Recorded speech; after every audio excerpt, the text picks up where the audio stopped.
Hello, this is Christina Kydil with Radiant Astrology, and in today's podcast, I'm going to be talking about the Jupiter-Saturn squares, one of which is coming up, and we actually have three of them in this series that we'll really want to be paying attention to.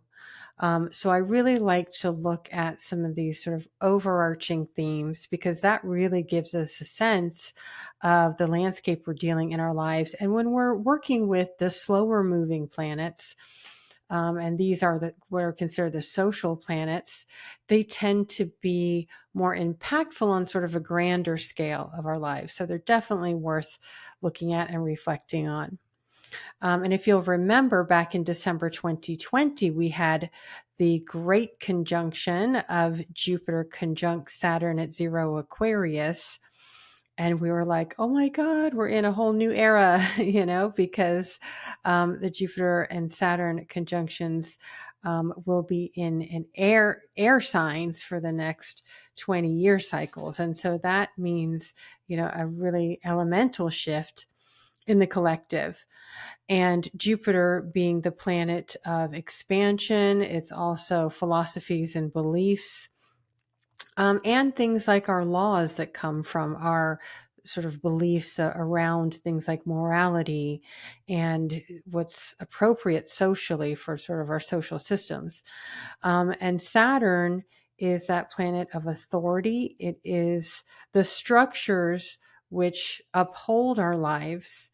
And again, that can be personally and in the collective as well. And we think of it in terms of, authority figures, and it can be sort of the law as well in terms of, the actual sort of sense of consequences, sense of responsibility, and what have you regarding these social constructs. And so they have very much to do with how we put our societies together, the right and the wrong, where we can grow and expand Jupiter, but also where we are restricted, which is Saturn. So we're coming up to the opening square, with Jupiter being a faster planet, it's opening this square, this cycle. And we're going to see it be really giving us a sense of optimism and expansion. But whenever it runs into Saturn, there may be a sense of restriction, or something slowing down, right? Because Jupiter just wants to keep things expanding and getting bigger and growing, and, generosity and hope and all these things. But Saturn is the reality check. And so we'll look at it in these three very different squares that will have a different nature to each of them. And so before I get into that, I want to direct you to my website because I'm having a little celebration for my graduation, getting certified in archetypal astrology through Pacifica. Pacifica is a school out in California that is focused on depth psychology, specifically Jungian depth psychology.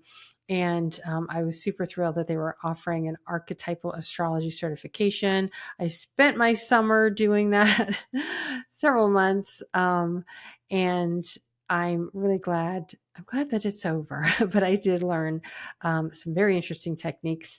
So in honor of that, I'm offering $20 off of my one-on-one readings. Just go to radiantastrology.com, book a reading, put in the code archetype, and you'll get $20 off. And I will be offering this until this big full moon we're having August 19th. And you can go ahead and schedule your session for, I think it's up to 3 or 4 weeks in advance ahead. And as long as you use that code by August 19th. I also want to announce that my Astrology for Midlife course is now available on demand. It was a live course I taught close to 2 years ago. And now I have all the recordings and all the material available for those of you who want to follow at your own pace. We explore the nodal return, the Pluto square, the Neptune square, the Uranus opposition, I think I might also have the Saturn opposition in there as well. I know I had mine at the same time. Saturn opposition, Uranus opposition is actually really thrilling for me personally. And then we also have the inverse nodal return that kind of bookends those midlife transits. And I mean, I'm past all of these actually, believe it or not. I know I probably look younger than I am, but it was such an interesting time. And there's even more. I would love to maybe do a next iteration on beyond midlife. Um, but midlife is really where you have such great potential to really go beyond, what society wants from you, what everybody wants from you, and really start asking yourself, what do I want out of this life? And I have so much more to share on that because it's endlessly interesting. But I put a lot of heart and soul into the midlife course, and you can purchase that on my store at radiantastrology.com. Okay, so getting back to the Jupiter-Saturn square, whenever we look at this first quarter square, right, that's what Dana Rudyard called crisis in action, because it's time to take action. It's kind of like where, if the conjunction was the seeding moment, kind of like the new moon, that first quarter is where we finally, have that urgency to sort of break out of the nest, or to really take some action, because we have a lot more ability to see. Maybe we don't see the entire staircase, as Martin Luther King Jr. had said, but we can take the first step. So something was seeded at that time at the Jupiter-Saturn conjunction. And, in traditional astrology, it's also been called the kingmaker of Jupiter-Saturn. And who knows from, who was the kingmaker in our society? I mean, I would think those who have significant planets or points at 0 degrees of Aquarius, or even of the fixed signs, are going to especially see something starting to come to fruition at this time. But, we all as society can see all of these changes that are starting to really unfold. And so much of it has to do with the, Aquarian archetype, because the seeding moment happened at 0 Aquarius. We're also moving closer and closer to the age of Aquarius. Astrological ages are, different than, say, transits, but, it's still that archetype that is becoming more and more coalesced in our consciousness collectively. And so, as I said, this is the first of the 3 squares coming up. And so that square is that testing moment. And every time we have a square with Saturn, it can really be, that reality check, that, almost like that authority either slowing us down or kind of popping our balloon, which is, Jupiter wants all the hope and optimism. And maybe it's a little deflated when it runs into Saturn. I often see Jupiter squares as binging on things. So it may even be the more restricted we are by Saturn, the more we want what we want to expand. So both of these planets are kind of binging on what they know. Saturn is restriction and Jupiter is, abundance. It reminds me of, one time I talked to a financial advisor, or financial coach rather, and she is so great. Like when a coach really knows sort of what is between the lines. And I was telling her about with my husband and I, and how we are financially, she was trying to get to the heart of things. And essentially she said that if it looks like there's some financial issues or something, we're running into, some tightness or something, I'm the type that I'll want to forget about it and I'll want to overspend. But my husband is the opposite. He'll want to really be miserly and not spend and, get get into sort of that poverty consciousness where I will be the opposite and I'll want to forget about things and just spend to feel better. And that is Jupiter Saturn. It's like, even though Saturn is very much the reality, it can also sometimes we can catastrophize if we do too much Saturn, being like, maybe if we were told a little bit of a no and we think, oh, it's never going to happen. That's what we don't want to do, is catastrophize, is go into one extreme or the other. And I think that's a concept that can be really helpful right now, because Saturn really wants the best for us. And so does Jupiter.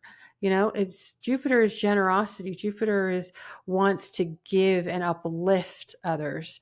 And Saturn wants what will last, right? So they both have important lessons. If Jupiter were just to sort of go, completely crazy on its own, it could probably just, blow a bunch of hot air.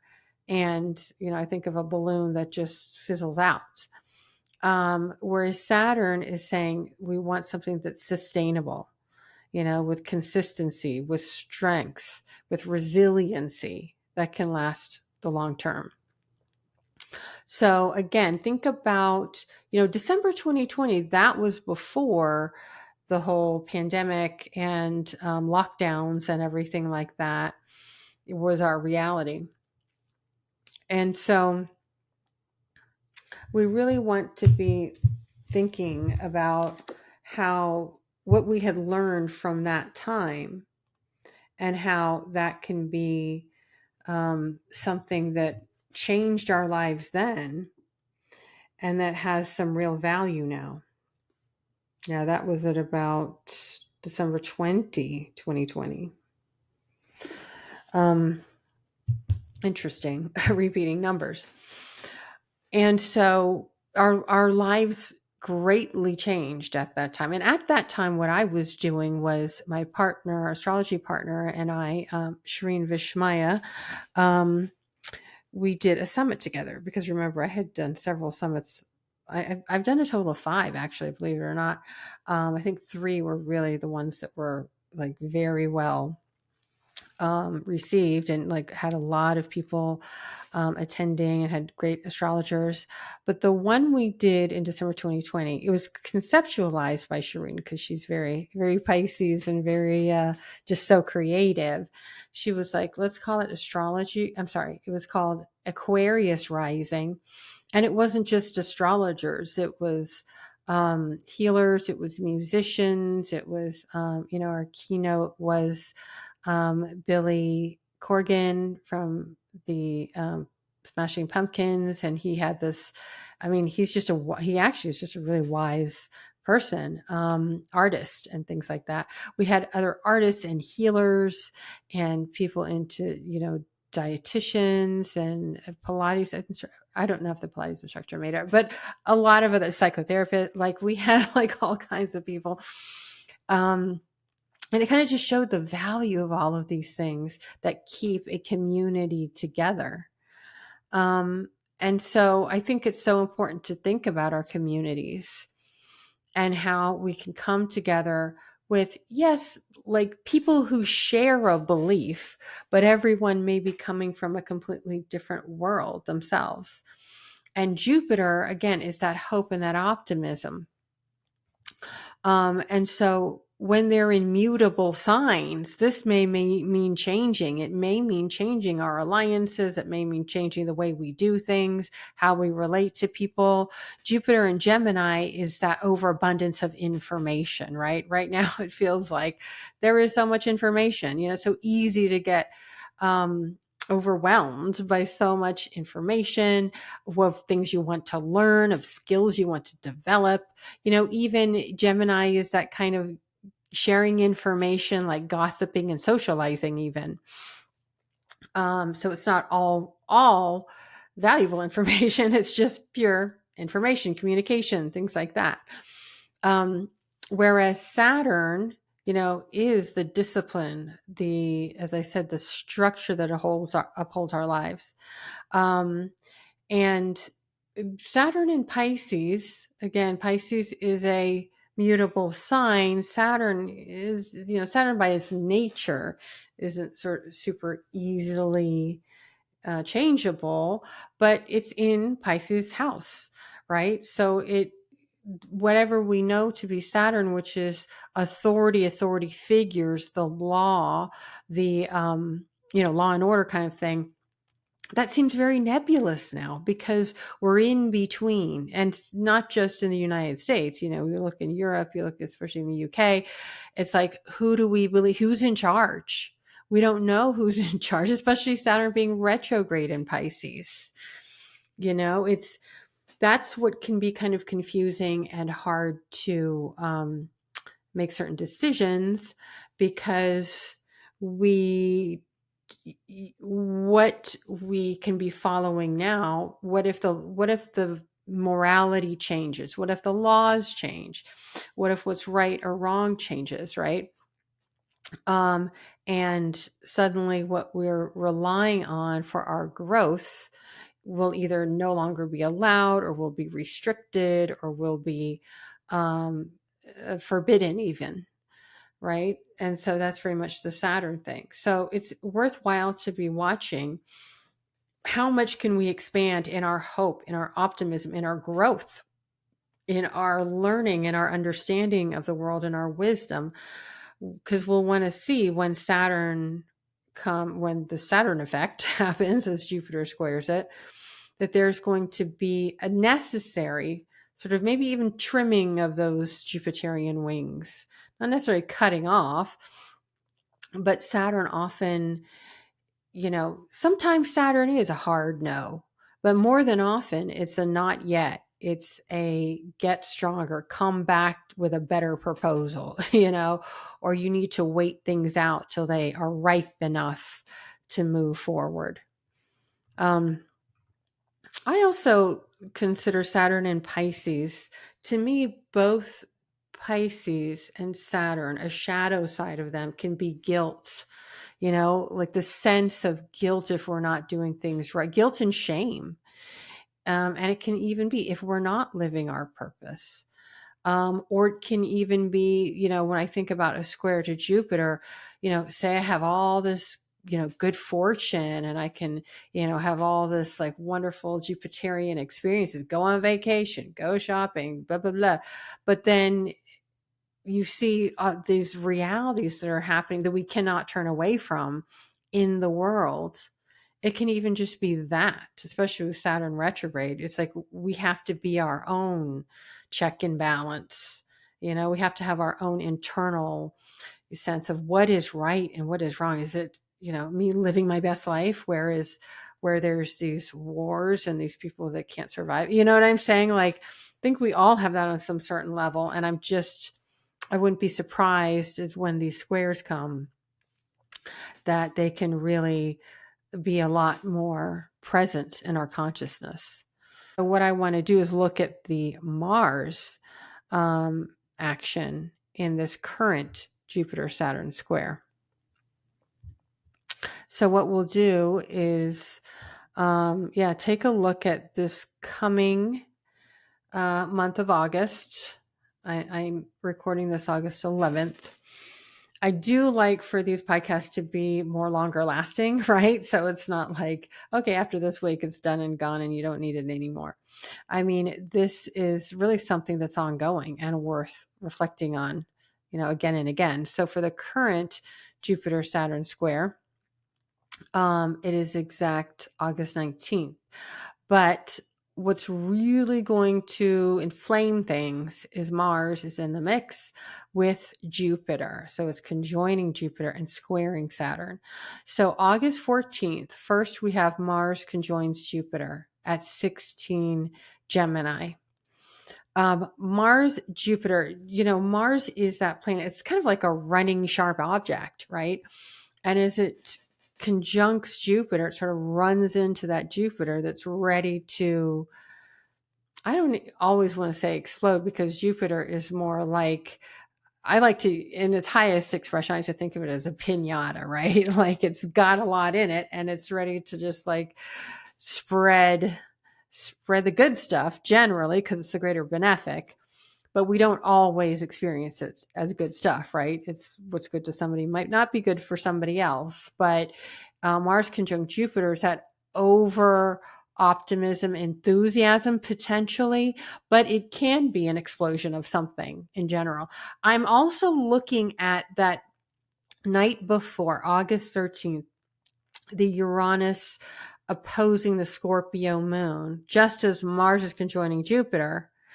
That kind of says to me something can really pop off, right? Or there can be some kind of actual explosion. You know, when we think of explosiveness that can be shattering, that's Uranus.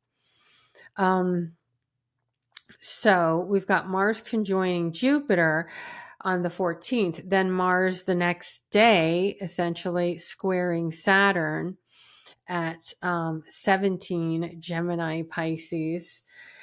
And Mars squares Saturn is that sharp object that meets sort of like a block.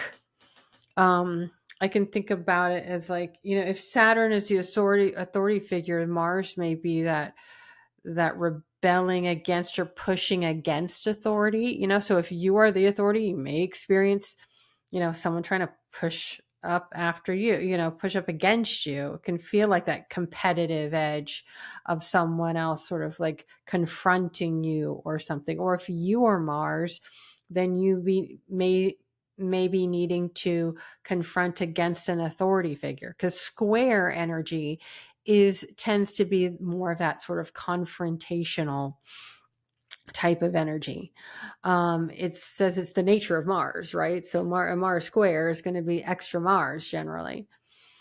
And so at a higher side of it, it may also be that we just have a lot of work. I mean, I know for me, I have Mars in the 6th house natally. So whenever there's these type of aspects, it just means a lot of work. And, Mars conjoining Jupiter can be like, okay, I'm just going to blow through it and get it all done today. And then I would think the next day realizing, you know what, there's still more to do.